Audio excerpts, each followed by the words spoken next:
l'heure de vous informer, mesdames et messieurs. Bienvenue à cette édition du journal sur Zone Actu Télévision. Au sommaire de ces journaux, rentrée judiciaire à la cour d'appel de Kinshasa-Gombe. Les magistrats ont été appelés à la rigueur dans les traitements des dossiers. Et puis, la campagne de 7 jours d'activisme contre les violences basées sur le genre a été lancée par la ministre du Genre, Famille et Enfants. Et puis la CAJ, indignée de l'insalubrité et les embouteillages à Kinshasa, et dénonce l'abandon urbain et demande les actions urgentes contre l'insalubrité et les chaos routiers. Voilà pour vous les grands titres de cette édition du journal. Mesdames et messieurs, bienvenue. La rentrée judiciaire 2025-2026 a eu lieu le lundi 24 novembre à la cour d'appel de Kinshasa. La cérémonie solennelle a été marquée par des discours forts et une volonté affichée de rapprocher la justice des citoyens, un moment clé pour rappeler les engagements de l'institution judiciaire en matière d'intégrité et d'efficacité. Cette rentrée judiciaire est intervenue après celle de la Cour constitutionnelle, de la Cour de cassation et du Conseil d'État. Dans son allocution d'ouverture, la première présidente de la Cour d'appel de Kinshasa-Gombe a rappelé les biens fondés de cette activité annuelle. La rentrée judiciaire, symbole de la continuité et de la vitalité de l'institution judiciaire, n'est pas seulement une simple tradition, mais aussi un moment privilégié de réflexion, du rappel à la responsabilité et du renouveau. Elle nous offre l'occasion de réaffirmer notre attachement à certaines vertus de notre profession, à savoir la justice, l'équité et le respect de la loi. Dans la poursuite de son mot d'ouverture, Espérance Dia Akir a interpellé l'assistance sur les défis contemporains de la justice. Pensez que rendre la philosophie du droit au WADA sur la réglementation du contentieux d'exécution forcée en général et de saisie immobilière particulièrement, où le juge demeure l'acteur central pour assurer l'équilibre entre la rigueur du droit des poursuites et les exigences d'humanité attachées à la situation du débiteur. Sous cet angle, le juge, loin d'être un simple arbitre entre deux intérêts opposés, celui du créancier et du débiteur, se doit également être le garant d'un équilibre. Protéger sans paralyser, exécuter sans brutaliser. Autre moment fort, la mère curiale du procureur général près la cour d'appel de Kinshasa-Gombe. Il a insisté sur la compétence de la cour dans la répression des crimes de masse, un défi majeur pour la RDC confrontée à des violences depuis près de 3 décennies. La répression de ces crimes en République démocratique est un immense défi dû d'une part à la terreur, aux pertes en vies humaines, ainsi qu'aux importants dégâts matériels et environnementaux pour les différentes guerres à répétition.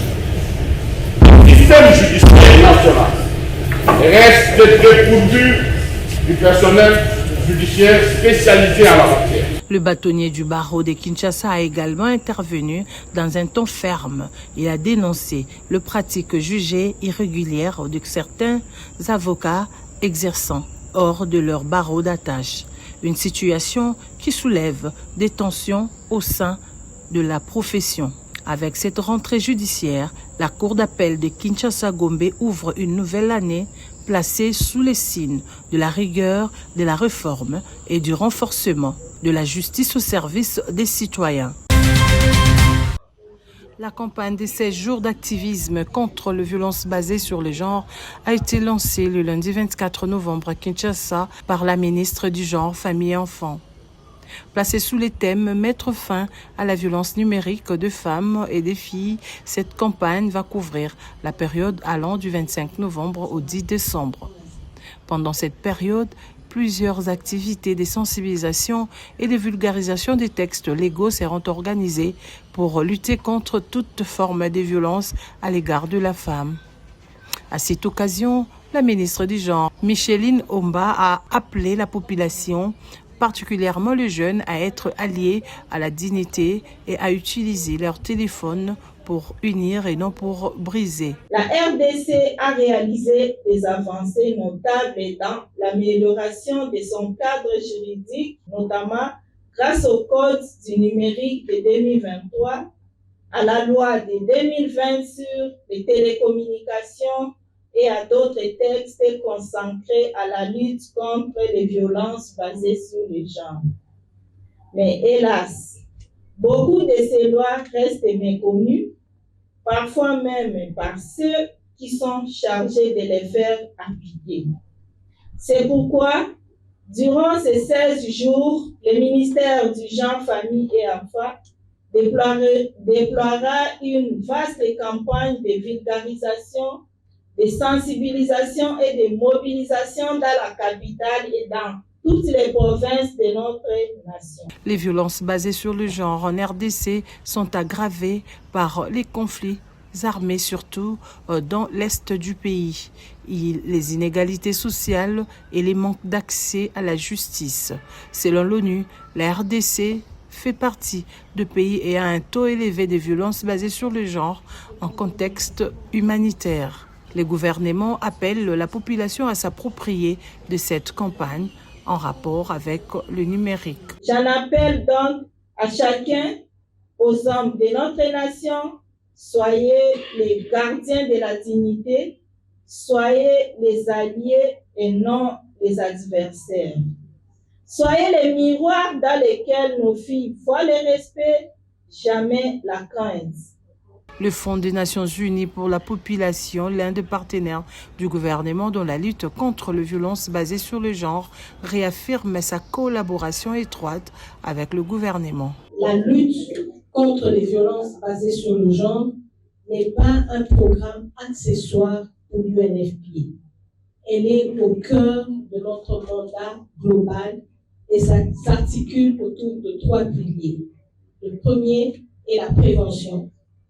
Et nous travaillons avec les communautés, les hommes, les garçons, les leaders traditionnels pour transformer les normes sociales néfastes. Le deuxième pilier est la protection et la réponse. Et nous soutenons à travers le monde, et particulièrement en RDC, la mise en place des centres intégrés des services multisectoriels. Le troisième axe, il s'agit des données. Nous investissons dans la collecte de données fiables pour éclairer les politiques nationales, car on ne peut gérer. Durant cette campagne de 16 jours d'activisme de lutte contre les violences basées sur le genre, UNFPA prévoit d'organiser une campagne en ligne dénommée Tosanga. C'est en ces termes que le 135 officiers subalternes, dont 18 femmes, issus de la 20e session de l'Académie militaire des Kananga, se sont engagés au service du drapeau.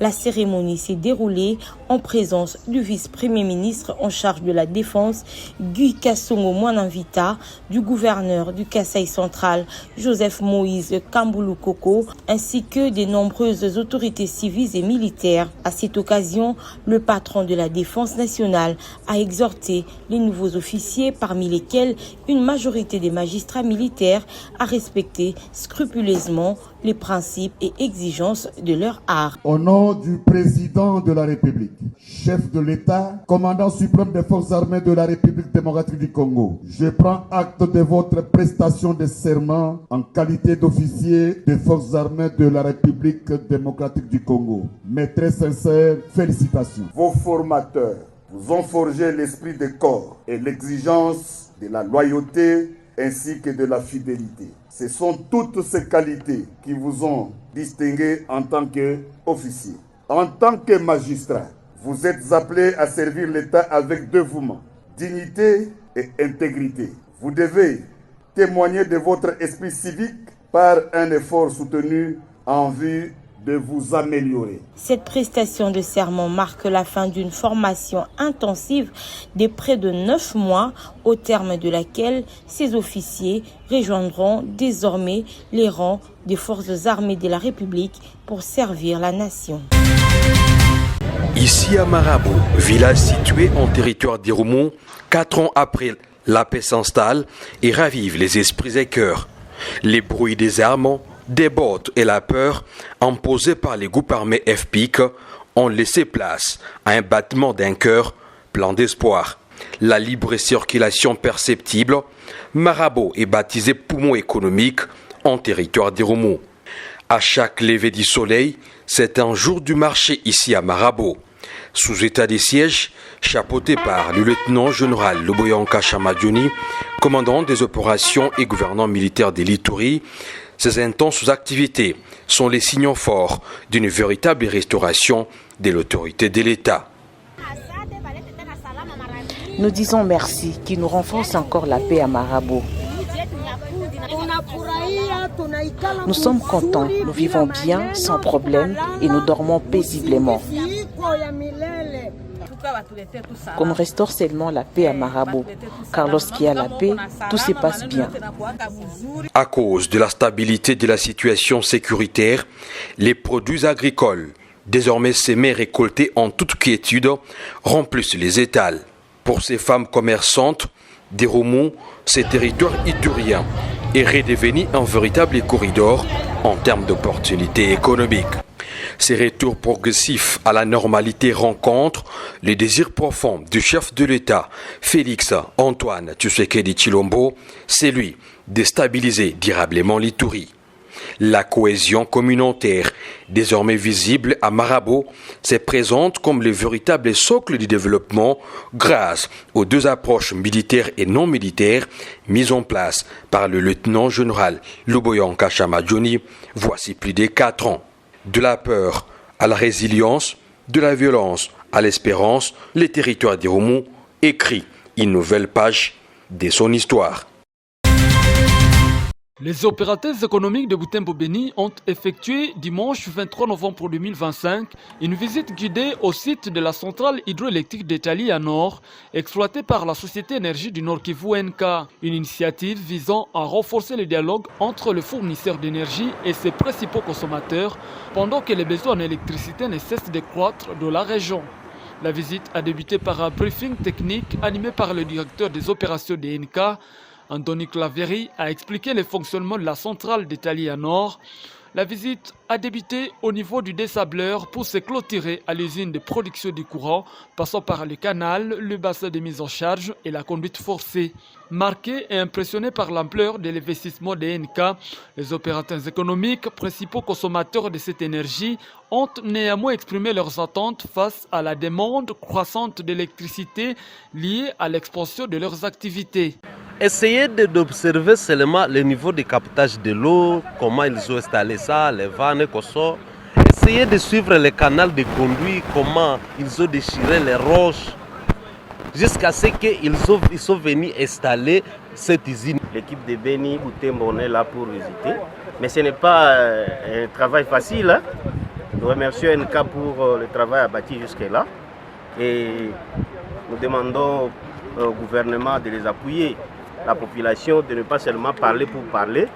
Avant que NK n'arrive, les opérateurs économiques, ceux-là qui sont par exemple dans le secteur de production, bon, vous trouvez qu'ils utilisaient les groupes électrogènes et ça ne pouvait pas vraiment booster des usines. Ils ont besoin du courant en qualité, en meilleure qualité.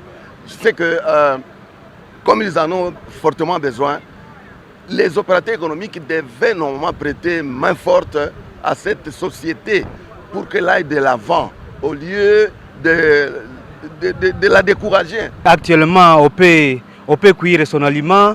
Je ne sais pas si on peut faire fonctionner sa petite usine grâce à NK. Quelque chose qui ne se faisait pas dans le passé avec nos Jangfa. Oui, dans la ville de Beni, il y a problème d'élargissement du réseau électrique, comme le côté de Ndindi, Kangaimbi, nous avons Kikoto, nous avons Rwangoma qui n'a pas de courant électrique.